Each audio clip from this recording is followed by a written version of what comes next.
1992 the big bull എന്ന് വിളിപ്പേരുള്ള ഒരു മനുഷ്യൻ ഇന്ത്യൻ ഫിനാൻഷ്യൽ സിസ്റ്റത്തിന് മുട്ടുകുത്തിച്ചു. അയാളുടെ പേരായിരുന്നു Harshad Mehta.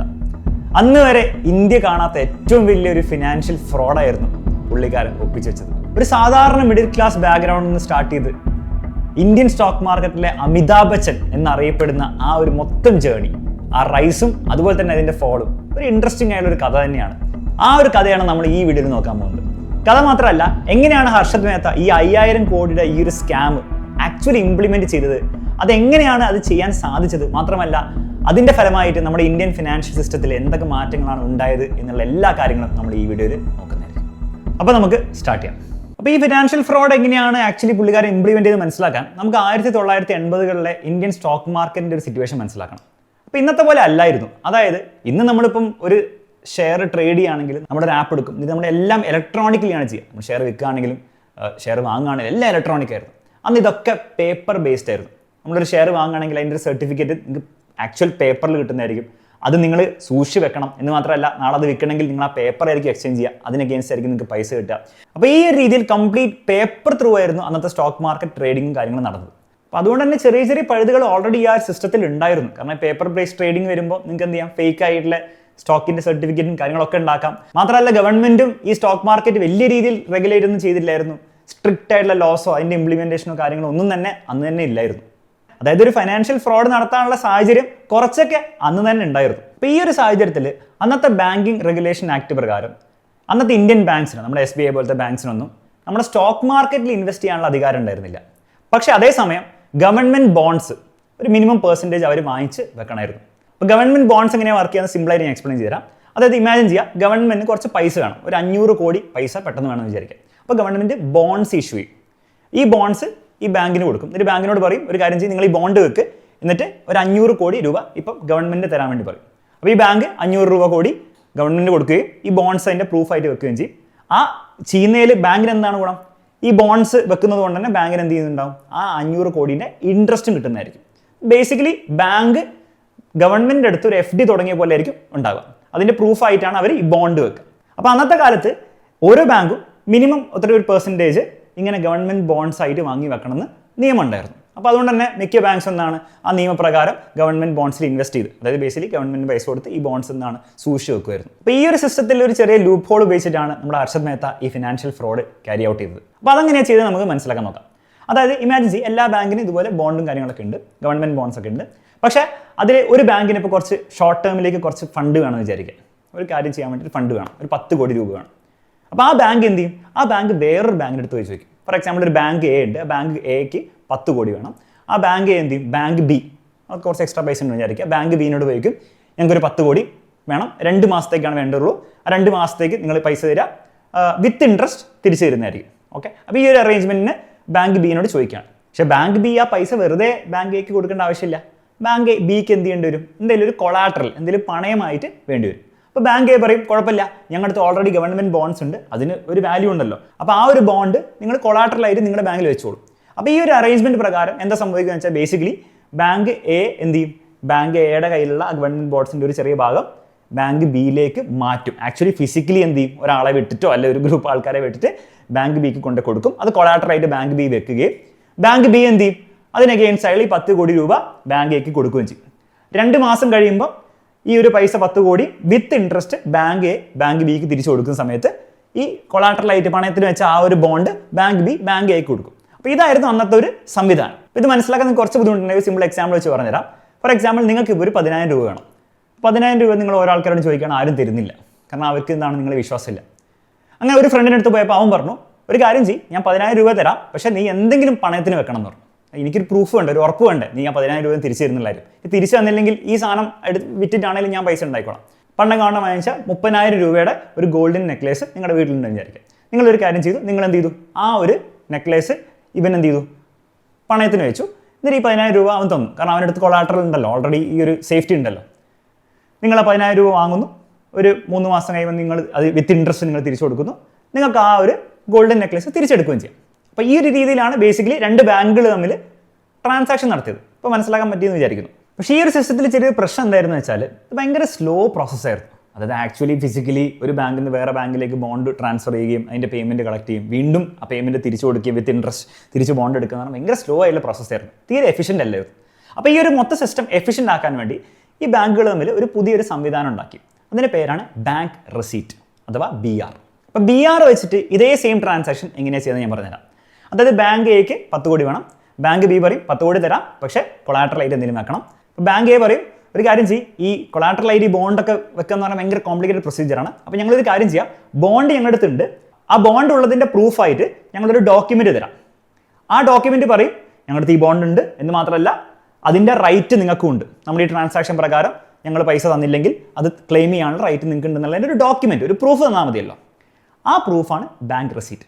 Basically bank receipt ഇത്രേ പറയുന്നുള്ളൂ, അതായത് ഇന്ന ബാങ്കിന് ഇത്രയും ബോണ്ട് ഉണ്ടെന്നും ഗവൺമെൻറ് ബോണ്ട് ഉണ്ടെന്നും ആ ഗവൺമെൻറ് ബോണ്ടിന് ഈ രണ്ടാമത്തെ ബാങ്കിന് അവർക്ക് അധികാരം ഉണ്ടെന്നും ആസ് പെർ ദിസ് ഡീൽ അധികാരം ഉണ്ടെന്നുള്ളതിൻ്റെ ഒരു പ്രൂഫാണ് ബാങ്ക് റെസീറ്റ്. അപ്പോൾ ഈ ബാങ്ക് റെസീറ്റ് ഇഷ്യൂ ചെയ്യാൻ ഭയങ്കര ഈസിയാണ്. അതുകൊണ്ട് ഈ ഒരു ട്രാൻസാക്ഷനിൽ ആക്ച്വൽ ഫിസിക്കലി ഈ ബോണ്ട് കൊണ്ടേ കൊടുക്കാതെ ബാങ്ക് റെസീറ്റ് എന്ത് ചെയ്യും, എ എന്ന് പറഞ്ഞ ബാങ്ക് ഇഷ്യൂ ചെയ്യും, ബാങ്ക് ബിക്ക് കൊടുക്കും. ബാങ്ക് ബിക്ക് എന്താണ് സന്തോഷമായി, കാരണം ബാങ്ക് ബിക്ക് എന്താണ് പെട്ടെന്ന് ഈ ട്രാൻസാക്ഷൻ നടത്താനും പറ്റി. മാത്രമല്ല അവർക്ക് എന്താണ് ഈ ബാങ്ക് റെസീറ്റ് കയ്യിലുണ്ട്, അതായത് ബാങ്ക് റെസീറ്റിൽ ഓൾറെഡി ഉണ്ട്, അതായത് ബാങ്ക് എയിൽ ഈ ഗവൺമെൻറ് ബോണ്ട് ഉണ്ടെന്ന് മാത്രമല്ല അതിനുള്ള ക്ലെയിമും ബാങ്ക് ബിക്കുള്ള കാര്യം ഈ ഒരു ബാങ്ക് റെസീറ്റിൽ കൃത്യമായിട്ട് കൊടുത്തിട്ടുണ്ട്. ലീഗലായിട്ടുള്ള ഒരു പ്രൊസീജിയർ ആയിരുന്നു. എന്നിട്ട് വീണ്ടും 2 മാസം കഴിയുമ്പോൾ ബാങ്ക് എ എന്ത് ചെയ്യുന്നു, ആ പൈസ 10 കോടി പൈസയും അതിൻ്റെ ഇൻട്രസ്റ്റുമായിട്ട് ബാങ്ക് ബിക്ക് കൊടുക്കുമ്പോൾ ഈ ബാങ്ക് ബി എന്താണ് ഈ BR തിരിച്ച് ബാങ്ക് എക്ക് കൊടുക്കണം. അപ്പോൾ ഇതുകൊണ്ടുള്ള അഡ്വാൻറ്റേജ് എന്താണ്, ബേസിക്കലി ആ ഗവൺമെൻറ് ബോണ്ട് ആക്ച്വലി ഫിസിക്കലി അങ്ങോട്ടും ഇങ്ങോട്ടും മാറ്റേണ്ട ഒരു ആവശ്യം വരുന്നില്ല, ജസ്റ്റ് BR അങ്ങോട്ടും ഇങ്ങോട്ടും എക്സ്ചേഞ്ച് ചെയ്താൽ മതി എന്നുള്ള വലിയൊരു അഡ്വാൻറ്റേജ് ഈ ഒരു സിസ്റ്റത്തിൽ കൊണ്ടുവന്നു. അതുകൊണ്ട് തന്നെ എന്താണ് മൊത്തത്തിൽ എഫിഷ്യൻ്റ് ആയി സിസ്റ്റം, മാത്രമല്ല മൊത്തത്തിൽ ടൈം എന്താണ് ഭയങ്കര കുറഞ്ഞു കിട്ടുകയും ചെയ്തു. അപ്പോൾ ഈ ഒരു സിസ്റ്റം നേരത്തെ പറഞ്ഞ എക്സാമ്പിളില്ലേ ആ ഫ്രണ്ടിൻ്റെ അടുത്ത് വാങ്ങുന്നത്, അപ്പോൾ അതിൽ നമ്മൾ ഉപയോഗിക്കുകയാണെങ്കിൽ എങ്ങനെയായിരിക്കും ഡിഫറൻസ് ഉണ്ടാവുക. അതായത് നിങ്ങൾ വീണ്ടും ഫ്രണ്ടിൻ്റെ അടുത്ത് ഉപയോഗിക്കുന്നു പൈസ തരാൻ, ഫ്രണ്ട് പറയുന്നു അങ്ങനെയൊന്നും പറ്റില്ല, പൈസ തരാം പക്ഷേ എന്തെങ്കിലും പണയം വെക്കണം എന്ന് പറഞ്ഞു. അപ്പോൾ നിങ്ങൾ പറയുന്നു പണയം ഇപ്പോൾ വെക്കാൻ കുറച്ച് ബുദ്ധിമുട്ടുണ്ട്, കാരണം ആ ഗോൾഡ് ആക്ച്വലി എൻ്റെ വൈഫ് ഉപയോഗിച്ചുകൊണ്ടിരിക്കുകയാണ്, അപ്പോൾ അത് തരുന്നില്ല. ഒരു കാര്യം ചെയ്യാം, എൻ്റെ അടുത്ത് ഗോൾഡ് ഉണ്ടെന്ന് നിങ്ങൾക്ക് അറിയാലോ, വിശ്വാസം ഉണ്ടല്ലോ. അപ്പോൾ ഞാൻ ഒരു കാര്യം ചെയ്യാം, ഒരു ഡോക്യുമെൻറ്റ് തരാം, ഇതുപോലത്തെ ഒരു ഡോക്യുമെൻറ്റ് തരാം. ആ ഡോക്യുമെൻറ്റ് കൃത്യമായിട്ട് പറയുന്നുണ്ട് ഈ പൈസ നിൻ്റെ അടുത്ത് ഞാൻ വാങ്ങുന്നുണ്ട്, അതിന് അഗെയിൻസ്റ്റ് ആയിട്ട് നിനക്ക് എന്ത് ചെയ്യുന്നുണ്ട്, ഈ ഗോൾഡിന് ഉള്ളൊരു ക്ലെയിം ഉണ്ട്, അത് ഞാൻ പൈസ തിരിച്ചു തന്നില്ലെങ്കിൽ നിനക്ക് ഈ ഗോൾഡ് എന്താണ് എൻ്റെ അടുത്ത് വാങ്ങാവുന്നതാണെന്നുള്ള ഒരു ഡോക്യുമെൻറ്റ് ഞാൻ നിങ്ങൾക്ക് തരാം. ആ ഡോക്യുമെൻറ്റ് വെച്ചോളൂ, ആക്ച്വൽ ഗോൾഡ് വെക്കണം എന്നില്ല. അപ്പോൾ നിങ്ങൾ തമ്മിലൊരു ബേസിക് വിശ്വാസമൊക്കെ ഉണ്ടെങ്കിൽ നിങ്ങളുടെ ഫ്രണ്ട് പറയും ഓക്കെ ശരി ഗോൾഡ് തരേണ്ട ആവശ്യമില്ല, അറ്റ്ലീസ്റ്റ് ആ ഡോക്യുമെൻറ്റ് തന്നാൽ മതി, അതിനനുസരിച്ച് നമുക്ക് കാര്യങ്ങൾ മുന്നോട്ട് പോകാം, പൈസ ഞാൻ നിങ്ങൾക്ക് തന്നേക്കാം. അപ്പോൾ ഈ ഡോക്യുമെൻ്റ് ആണ് ബേസിക്കലി നമ്മുടെ BR അഥവാ ബാങ്ക് റെസീറ്റ്. ഇപ്പോൾ ബാങ്ക് റെസീറ്റിൻ്റെ ഒരു കോൺസെപ്റ്റ് മനസ്സിലായി വിചാരിക്കുന്നു. അപ്പോൾ ഞാൻ ഈ എക്സാമ്പിൾ പറഞ്ഞപ്പോഴത്തേക്കും നിങ്ങൾക്ക് ഒരു കാര്യം നിങ്ങളുടെ മനസ്സിൽ കത്തിയിട്ടുണ്ടാവും, അതായത് ഈ ഒരു സിസ്റ്റത്തിൽ ചെറിയൊരു പ്രശ്നം എന്താണ്, പ്രശ്നം അത്രയേ ഉള്ളൂ, എൻ്റെ അടുത്ത് ഗോൾഡ് ഉണ്ടെന്ന് ഞാൻ ഈ നോട്ടിൽ എഴുതി കൊടുക്കുകയാണ് ചെയ്യുന്നത്. ആ വാങ്ങുന്ന ആൾക്ക്, അതായത് എനിക്ക് പൈസ തരുന്ന എൻ്റെ ഫ്രണ്ടിന് എന്നിൽ ബേസിക് ഒരു വിശ്വാസം ഉണ്ടാവണം, ഞാൻ ഇതിൽ കള്ളത്തരം കാണിക്കില്ല, അതായത് ഈ നോട്ടിൽ ഞാൻ ഇത്ര ഗോൾഡ് ഉണ്ടെന്ന് പറയുമ്പോൾ എനിക്ക് അത്രയും ഗോൾഡ് ഉണ്ട് എന്നുള്ള വിശ്വാസം ഞാനും എൻ്റെ ഫ്രണ്ടും തമ്മിൽ ഉണ്ടെങ്കിൽ മാത്രമേ ഇതിനൊരു ലെജിറ്റിമസി ഉള്ളൂ, ഇതിനൊരു സത്യസന്ധതയുള്ളൂ.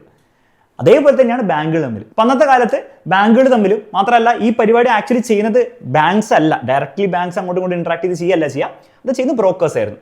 ബാങ്ക്സും ബ്രോക്കേഴ്സും മറ്റുള്ള ബാങ്ക്സും ഒക്കെ തമ്മിലൊരു വിശ്വാസത്തിൻ്റെ ഒരു സിസ്റ്റത്തിൽ, അപ്പോൾ വിശ്വാസത്തിലായിരുന്നു ഈ മൊത്തം സിസ്റ്റം റൺ ചെയ്തുകൊണ്ടിരുന്നത്. അപ്പോൾ ഈ ഒരു കഥയിൽ ആരാണ് ശരിക്കും ഹർഷദ് മേത്ത? ഹർഷദ് മേത്ത ജനിച്ചത് ഒരു മിഡിൽ ക്ലാസ് ഗുജറാത്തി ഫാമിലിയിലായിരുന്നു. ആദ്യമൊക്കെ ചെറിയ ചെറിയ ജോലികളിലായിരുന്നു ചെയ്യുന്നത്, ഇടയ്ക്ക് വെച്ചിട്ട് ഒരു സിമെൻറ്റ് സെയിൽസ്മാൻ ഒക്കെ ആയിട്ട് പുള്ളിക്കാരൻ വർക്ക് ചെയ്തിട്ടുണ്ടായിരുന്നു.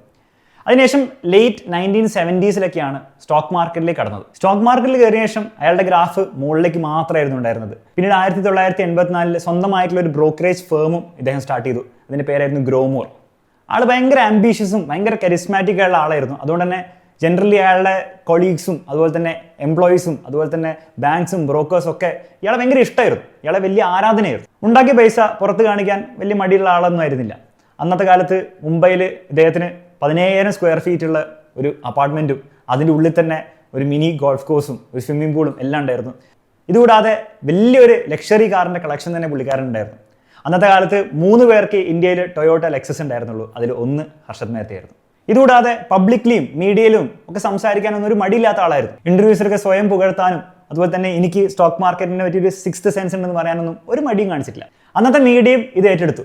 Harshad Mehta the big bull of Indian stock market എന്നൊക്കെ പറഞ്ഞ ഹെഡ്ലൈൻസ് വെച്ചിട്ടായിരുന്നു അവരും എന്ത് ചെയ്തത്, ഇതിനെ മാർക്കറ്റ് ചെയ്തത്. ദ ബിഗ് ബുൾ എന്ന് പറയാനും ആൾക്കാർ ഇദ്ദേഹത്തിനെ പ്രൈസ് ചെയ്യാനും ഇതിനെ അപ്രീഷിയേറ്റ് ചെയ്യാനും ആരാധിക്കാനൊക്കെ കാരണം ഇദ്ദേഹം എന്തൊക്കെ സ്റ്റോക്സ് വാങ്ങുന്നുണ്ടോ സ്റ്റോക്ക് മാർക്കറ്റിൽ അതൊക്കെ ഭയങ്കര രീതിയിലാണ് മുകളിലേക്ക് പോയിക്കൊണ്ടിരുന്നത്.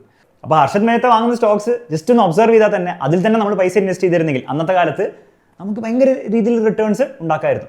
അപ്പോൾ അതുകൊണ്ട് തന്നെ ഇദ്ദേഹത്തിന് വലിയൊരു ഫാൻ ഫോളോയിങ് എന്താണ് അന്ന് തന്നെ ഉണ്ടാകാൻ തുടങ്ങി. അപ്പോൾ ഇതായിരുന്നു ഹർഷത് മേത്ത. പിന്നെ ചോദ്യം വരുന്നത്, ഈ പൈസയും ഈ ഫെയിമും കാര്യങ്ങളൊക്കെ ഇദ്ദേഹം ഉണ്ടാക്കിയത് ആക്ച്വലി ലെജിറ്റിമേറ്റ് ആയിട്ടുള്ള മെത്തേഡ്സിലൂടെയാണോ അല്ലെങ്കിൽ എന്തെങ്കിലും ഫ്രോഡ് കാണിച്ചിട്ടാണോ? അതാണ് നമ്മൾ ഇനി നോക്കാൻ പോകുന്നത്. അപ്പോൾ വീണ്ടും ഞാൻ നേരത്തെ പറഞ്ഞ ആ ഒരു സിസ്റ്റത്തിലേക്ക് പോകാം. അതായത് രണ്ട് ബാങ്ക്സ് തമ്മിൽ പൈസ അങ്ങോട്ടും ഇങ്ങോട്ടും എക്സ്ചേഞ്ച് ചെയ്യണമെങ്കിൽ അവർ BR ഒക്കെ ഇഷ്യൂ ചെയ്യും. സംഭവം ഓർമ്മയില്ലേ? ഓക്കെ. അപ്പോൾ ആ ഒരു സിസ്റ്റത്തിനെയാണ് നമ്മൾ റെഡി ഫോർവേഡ് മാർക്കറ്റ് എന്ന് വിളിക്കുക.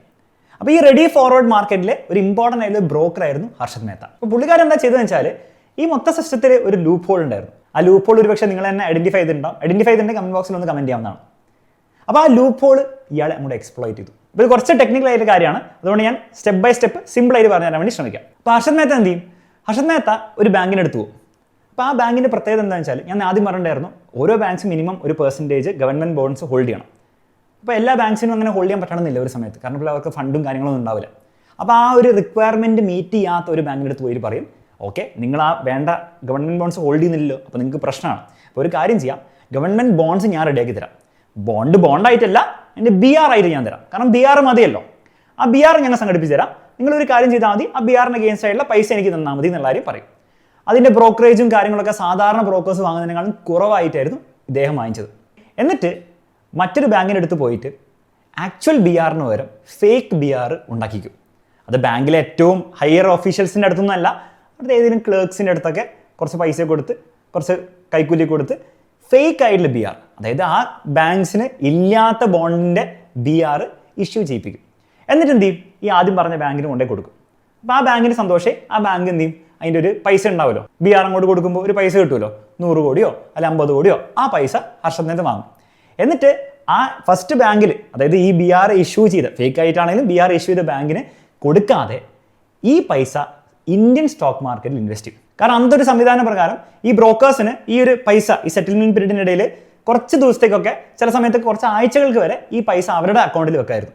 അപ്പോൾ ആ ഒരു ചെറിയ ടൈം ഗ്യാപ്പ്, അതായത് കുറച്ച് സമയത്തേക്ക് ഇയാളുടെ കയ്യിൽ പൈസ വരുമല്ലോ, ആ സമയം കൊണ്ട് ഇയാൾ എന്ത് ചെയ്തു? സ്റ്റോക്ക് മാർക്കറ്റിൽ പൈസ ഇൻവെസ്റ്റ് ചെയ്തു. അതിൽ തന്നെ വളരെ സ്പെസിഫിക് ആയിട്ടുള്ള കുറച്ച് സ്റ്റോക്സ്, ACC, അപ്പോളോ ടയേഴ്സ്, അങ്ങനത്തെ കുറച്ച് സ്റ്റോക്സ് ഒക്കെ ഇദ്ദേഹം വാങ്ങിച്ചു കൂട്ടി. അപ്പോൾ വലിയ ഹൈ ക്വാണ്ടിറ്റീസിലാണ് ഈ സ്റ്റോക്ക് വാങ്ങുക. അതുകൊണ്ട് തന്നെ ഈ സ്റ്റോക്കിൻ്റെ പ്രൈസ് ഭയങ്കരമായിട്ട് മുകളിലേക്ക് പോകാൻ തുടങ്ങി. ഫോർ എക്സാമ്പിൾ പറയുകയാണെങ്കിൽ അന്ന് ഇദ്ദേഹം ഈ പൈസ കൊണ്ട് ACC എന്ന് പറഞ്ഞ കമ്പനിയുടെ സ്റ്റോക്ക് വാങ്ങിച്ചിട്ടുണ്ടായിരുന്നു. അപ്പോൾ ഈ ഒരു സ്റ്റോക്ക് വെറും 3 മാസം കൊണ്ട് 200 രൂപയിൽ നിന്ന് 9,000 രൂപയിലേക്കാണ് വെറും 3 മാസം കൊണ്ട് കയറിയത്. അപ്പോൾ ഇതുപോലെ പല പല സ്റ്റോക്കിലും ഇദ്ദേഹം ഈ ഒരു പരിപാടി ഒപ്പിച്ചു. അതുകൊണ്ട് തന്നെ എന്താ സംഭവിച്ചതെന്ന് വെച്ചാൽ ഹർഷത് മേത്ത ഏത് സ്റ്റോക്ക് വാങ്ങുന്നോ അതിൽ വീണ്ടും വീണ്ടും ആൾക്കാർ ഇൻവെസ്റ്റ് ചെയ്യാൻ തുടങ്ങി. ചെറിയ ചെറിയ ഇൻവെസ്റ്റേഴ്സ് മാത്രമല്ല, വലിയ വലിയ ഇൻസ്റ്റിറ്റ്യൂഷണൽ ഇൻവെസ്റ്റേഴ്സ് വരെ അങ്ങനെ ആ ഒരു സ്റ്റോക്കിൽ ഇൻവെസ്റ്റ് ചെയ്യാൻ തുടങ്ങി. കാരണം അവർക്കറിയാം ഇത് ഷുവർ പ്രോഫിറ്റ് ആണ്. അങ്ങനെ ഇൻവെസ്റ്റ് ചെയ്യുന്നതുകൊണ്ട് തന്നെ ആ സ്റ്റോക്കിൻ്റെ പൈസയൊക്കെ വീണ്ടും കൂടാൻ തുടങ്ങി. എന്നിട്ട് പെട്ടെന്ന് തന്നെ ഈ 3 മാസം കൊണ്ട് തന്നെ ഇദ്ദേഹം എന്ത് ചെയ്യും? ഈ സ്റ്റോക്കിൻ്റെ പീക്ക് എത്തുമ്പോൾ അയാൾക്ക് മനസ്സിലാവും അത് പീക്ക് എത്തി എന്നുള്ള കാര്യം. അയാളത് ഫുള്ള് വിൽക്കും. വിറ്റിട്ട് എന്ത് ചെയ്യും? ആ പൈസയിൽ കുറച്ച് ഭാഗം എന്താണ് ആ ബാങ്കിന് തന്നെ തിരിച്ചു കൊടുക്കുകയും ചെയ്യും. കാരണം തിരിച്ചു കൊടുക്കണമല്ലോ. എന്നിട്ട് ബാക്കി കിട്ടിയ എക്സ്ട്രാ പ്രോഫിറ്റ്, ഈ സ്റ്റോക്ക് മാർക്കറ്റിന് ഇടയിൽ കൂടെ ഉണ്ടാക്കിയ ആ എക്സ്ട്രാ പ്രോഫിറ്റ് സ്വന്തം വെക്കും. ഇപ്പോൾ ഇവിടെ മനസ്സിലാക്കേണ്ട കാര്യം, ഇതൊരു സിംഗിൾ വൺ ടൈം കാര്യമല്ല. അതായത് ഒരൊറ്റ സ്റ്റോക്കിൻ്റെ കാര്യത്തിൽ ഇങ്ങനെ ചെയ്തു എന്നിട്ട് പിന്നെ നിർത്തി, അങ്ങനെയല്ല. ഇതിങ്ങനെ ഒരു സൈക്കിളിൽ നടന്നുകൊണ്ടിരുന്ന കാര്യമാണ്. അതായത് ബേസിക്കലി കുറേ ബാങ്കുകളായിട്ട് ഇദ്ദേഹത്തിന് കണക്ഷൻ ഉണ്ടായിരുന്നു. അത് ഓരോ ബാങ്കിലും ഒരു BR ഇഷ്യൂ ചെയ്യും, പൈസ കിട്ടും. മറ്റേ ബാങ്കിൽ BR ഇഷ്യൂ പൈസ കിട്ടും. ആ പൈസ വീണ്ടും സ്റ്റോക്ക് മാർക്കറ്റിലേക്ക് റോൾ ചെയ്തിട്ട് വീണ്ടും തിരിച്ചു കൊടുക്കും. ആ റോൾ ചെയ്യുന്ന സമയം കൊണ്ട് ഏതെങ്കിലും സ്റ്റോക്കിൻ്റെ പ്രൈസ് ഭയങ്കര അപ്പാക്കും, സ്റ്റോക്ക് വിൽക്കും, അതിൻ്റെ പൈസ ഉണ്ടാക്കും. അപ്പോൾ ഇതിങ്ങനെ കണ്ടിന്യൂ ചെയ്തുകൊണ്ടിരുന്ന സിസ്റ്റം ആയിരുന്നു. ഫോർ എക്സാമ്പിൾ നമ്പർ വരികയാണെങ്കിൽ ഒരു പ്രത്യേക ടൈമിൽ ഇദ്ദേഹം റോൾ ചെയ്തുകൊണ്ടിരുന്നത് 5,000 രൂപ കോടിയോളം വേർത്തായിട്ടുള്ള സ്റ്റോക്സ് ആയിരുന്നു. അതും അന്നത്തെ കാലത്ത്. പക്ഷേ എല്ലാ സ്കാമിനും ഉള്ള പോലെ തന്നെ ഈ ഒരു സ്കാമിനും ഒരു എക്സ്പയറി ഡേറ്റ് ഉണ്ടായിരുന്നു. ഏപ്രിൽ 1992 ഈ ഒരു ചീട്ട് കൊട്ടാരം, ഹർഷത് മേത്ത ഉണ്ടാക്കിയ ചീട്ട് കൊട്ടാരം തകരാൻ തുടങ്ങിയത്. സുചേത ദലാൽ എന്ന് പറഞ്ഞ ഒരു ജേർണലിസ്റ്റ്, ടൈംസ് ഓഫ് ഇന്ത്യക്ക് വർക്ക് ചെയ്ത ജേർണലിസ്റ്റ് ആയിരുന്നു ഈ ഒരു ഫിനാൻഷ്യൽ ഫ്രോഡ് മെല്ലെ മെല്ലെ അൺകവർ ചെയ്യാൻ തുടങ്ങിയത്. അത് പിന്നെ ന്യൂസ് പിന്നീട് ആക്ച്വൽ അതോറിറ്റീസിലെത്തി. അങ്ങനെ ബാങ്ക്സ് മെല്ലെ മെല്ലെ റിയലൈസ് ചെയ്യാൻ തുടങ്ങി ഇതൊരു ഫ്രോഡാണെന്നുള്ള കാര്യം. അപ്പോൾ ആ ഒരു സാഹചര്യത്തിലാണ് സ്റ്റേറ്റ് ബാങ്ക് ഓഫ് ഇന്ത്യ, നമ്മുടെ SBI, 574 കോടി വേർത്തായിട്ടുള്ള അവർക്ക് ഉണ്ടായിരിക്കേണ്ട ഈ ബോൺസ് ഇല്ല എന്നുള്ള കാര്യം അവർക്ക് മനസ്സിലായത്. അതായത് ബേസിക്കലി BR പ്രകാരം 574 കോടിയുടെ ബോൺസ് ഉണ്ടാവണം, പക്ഷേ ആ ബോൺസ് കാണാനില്ല. പിന്നീട് അവർക്ക് മനസ്സിലായി ഇതെല്ലാം ഫേക്ക് BRs ആണെന്നുള്ള കാര്യം. ഇത് പിന്നെ RBI അറിയുകയും വൈഡായിട്ടുള്ള നേഷൻ വൈഡായിട്ടുള്ള പല ബാങ്ക്സിൽ ഓഡിറ്റും കാര്യങ്ങളും നടത്തുകയും എല്ലാവർക്കും കാര്യങ്ങൾ മനസ്സിലായി ഇതൊരു വലിയൊരു സ്കാമാണ് അവിടെ നടന്നതെന്നുള്ള കാര്യം. അപ്പോൾ ഇൻവെസ്റ്റിഗേഷൻ മെല്ലെ മെല്ലെ കൂടാൻ തുടങ്ങിയപ്പോൾ ബാങ്ക്സിനും പേടിയായി. കാരണം ബാങ്ക്സ് ഇതിൽ പെടുമല്ലോ. അപ്പോൾ അതുകൊണ്ട് തന്നെ എന്തൊക്കെ പൈസ ഹർഷദ് മേത്തയ്ക്ക് ബാങ്കുകൾ കൊടുത്തിട്ടുണ്ടോ, കാരണം ബാങ്കുകൾ കൊടുത്ത പൈസയാണ് ഇയാൾ ഇൻവെസ്റ്റ് ചെയ്യുന്നത്, അതൊക്കെ ബാങ്കുകൾ തിരിച്ച് ഡിമാൻഡ് ചെയ്യാൻ വേണ്ടി തുടങ്ങി ഹർഷദ് മേത്തയുടെ അടുത്ത് നിന്ന്. പക്ഷേ അയാൾക്ക് ആ പൈസ കൊടുക്കാൻ പറ്റില്ലായിരുന്നു, കാരണം അയാളുടെ പൈസ മൊത്തം സ്റ്റോക്ക് മാർക്കറ്റിലാണ് ഇൻവെസ്റ്റഡ്. അപ്പോൾ സ്റ്റോക്സ് വിറ്റാലേ നടക്കുള്ളൂ. പക്ഷേ അയാൾ സ്റ്റോക്സ് വിറ്റിട്ടുമില്ല. അപ്പോൾ അതുകൊണ്ട് തന്നെ ബാങ്ക്സ് ഫോഴ്സ്ഫുള്ളി അതിലെ പല സ്റ്റോക്സും വിൽക്കുകയാണ് ചെയ്തത്. പക്ഷേ പ്രശ്നം എന്താ പറ്റിയെന്ന് വെച്ചാൽ ഈ വലിയ രീതിയിൽ ബാങ്ക്സ് പെട്ടെന്ന് എല്ലാ ബാങ്ക്സും ഇതുപോലെ ആ സ്പെസിഫിക് സ്റ്റോക്സ് ഒക്കെ സെല് ചെയ്തപ്പോഴത്തേക്കും മൊത്തത്തിൽ ഇന്ത്യൻ സ്റ്റോക്ക് മാർക്കറ്റിൽ വലിയൊരു ക്രാഷാണ് സംഭവിച്ചത്. അപ്പോൾ ഈ ഒരു മാർക്കറ്റ് ക്രാഷിൽ വെറും കുറച്ച് മാസങ്ങൾക്കുള്ളിൽ തന്നെ 50,000 കോടി രൂപയാണ്, അതിൽ പല പൈസയും സാധാരണ റീറ്റെയിൽ ഇൻവെസ്റ്റേഴ്സ് ഇൻവെസ്റ്റ് ചെയ്ത പൈസയായിരിക്കും, ഈ ഹർഷദ് മേത്ത വാങ്ങിച്ച സ്റ്റോക്കിൽ തന്നെ ഇൻവെസ്റ്റ് ചെയ്ത പൈസയായിരിക്കും, അതൊക്കെ ഇല്ലാതായത്. പിന്നീട് അതേ വർഷം ജൂൺ മാസം CBI കേസിലെടുത്ത് ഹർഷദ് മേത്തയുടെ എല്ലാ ഓഫീസുകളും റെയ്ഡ് ചെയ്യാൻ തുടങ്ങി. ആ റെയ്ഡിൽ തന്നെ അവർക്ക് കുറേ എവിഡൻസ് കിട്ടുകയും ചെയ്തു. ഹർഷദ് മേത്തയുടെ അഗെയിൻസ്റ്റ് മാത്രമല്ല, പല പല ബാങ്കേഴ്സ്, പല പല ബ്രോക്കേഴ്സ്, പല പല പൊളിറ്റീഷ്യൻസിന് അഗെയിൻസ്റ്റ് വരെയുള്ള എവിഡൻസ് അവർക്ക് കിട്ടുകയും ചെയ്തു. എന്തിന്? അന്നത്തെ പ്രൈം മിനിസ്റ്ററായ PV നരസിംഹറാവു വരെ ഹർഷദ് മേത്തയുടെ അടുത്ത് നിന്ന് 1 കോടി രൂപ വാങ്ങിച്ചു എന്നുള്ള അലിഗേഷൻ വരെ ഉണ്ടായിരുന്നു. ഈ ഒരു അലിഗേഷൻ പ്രൂവ് ചെയ്യപ്പെട്ടില്ല. പക്ഷേ അന്നത്തെ ഓൾറെഡി ഒരു ഭൂമി കൊൽക്കും പോലത്തെ ഒരു ഫിനാൻഷ്യൽ കേസിൽ ഒരു പൊളിറ്റിക്കൽ ഡയമെൻഷൻ കൂടിയാണ് ഈ ഒരു കാര്യം ആഡ് ചെയ്തത്. പിന്നീട് ഹർഷദ് മേത്തയെ അറസ്റ്റ് ചെയ്യുകയും 72ഓളം ക്രിമിനൽ ഒഫൻസുകളാണ് അദ്ദേഹത്തിനെതിരെ ചാർജ് ചെയ്യുകയും ചെയ്തത്. 9 മാസം ജയിലിൽ സമയം സ്പെൻഡ് ചെയ്ത് പിന്നീട് ബെയിലിൽ വന്നെങ്കിലും ഈ ഒരു കേസ് വീണ്ടും വീണ്ടും വീണ്ടും കുറേ വർഷങ്ങൾ മുന്നോട്ട് പോയി. അങ്ങനെ അവസാനം 2001 കസ്റ്റഡിയിൽ കിടക്കുമ്പോഴാണ് ഒരു ഹാർട്ട് അറ്റാക്ക് വന്ന് ഇദ്ദേഹം മരിക്കുന്നത്. അപ്പോൾ ഈ ഒരു സ്കാം ഇന്ത്യൻ ഫിനാൻഷ്യൽ സിസ്റ്റത്തിൽ വലിയ രീതിയിലുള്ള മാറ്റങ്ങളാണ് കൊണ്ടുവന്നത്. ഫസ്റ്റ് കാര്യം, സ്റ്റോക്ക് മാർക്കറ്റ് റെഗുലേറ്റ് ചെയ്യുന്ന സെബി എന്ന് പറഞ്ഞ ബോർഡിന് സ്റ്റാറ്റ്യൂട്ടറി പവേഴ്സ് കൊടുത്തു. അതായത് അന്ന് വരെ ഒരു അഡ്വൈസറി ബോഡിയായിരുന്നു, ഇപ്പോൾ അതിന് ലീഗൽ പവർ അഥവാ ലോസ് ഇംപ്ലിമെൻറ്റ് ചെയ്യാനുള്ള പവർ സെബിക്ക് കൊടുത്തു. പിന്നീട് 1994 NSE അഥവാ നാഷണൽ സ്റ്റോക്ക് എക്സ്ചേഞ്ച് എന്ന് പറഞ്ഞൊരു പുതിയൊരു എക്സ്ചേഞ്ച്, BSE ആയിരുന്നു അതുവരെ ഉണ്ടായിരുന്നത്, പുതിയൊരു എക്സ്ചേഞ്ച് വന്നു.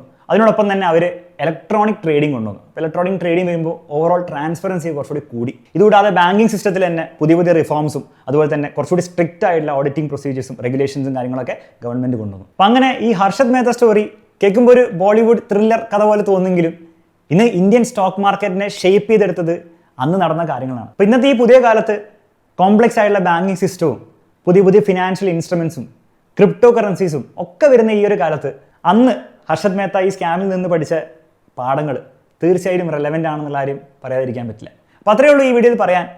ഈ വീഡിയോയിൽ പറഞ്ഞ കാര്യങ്ങൾ നിങ്ങൾക്ക് ഇൻട്രസ്റ്റിംഗ് ആയിട്ട് തോന്നിയെങ്കിൽ, ഇതുപോലത്തെ ഇനിയും വീഡിയോസ് വേണമെന്ന് ആഗ്രഹമുണ്ടെങ്കിൽ തീർച്ചയായും നമ്മുടെ ഈ ചാനൽ സബ്സ്ക്രൈബ് ചെയ്യുക. ഓൾസോ അടുത്ത എന്ത് വീഡിയോ ആണ് നിങ്ങൾ പ്രതീക്ഷിക്കുന്നതെന്നുള്ള കാര്യം കമൻറ്റ് ബോക്സിലും ഇടാൻ മടിക്കരുത്. മറ്റൊരു വീഡിയോയിൽ നമുക്ക് വീണ്ടും കാണാം.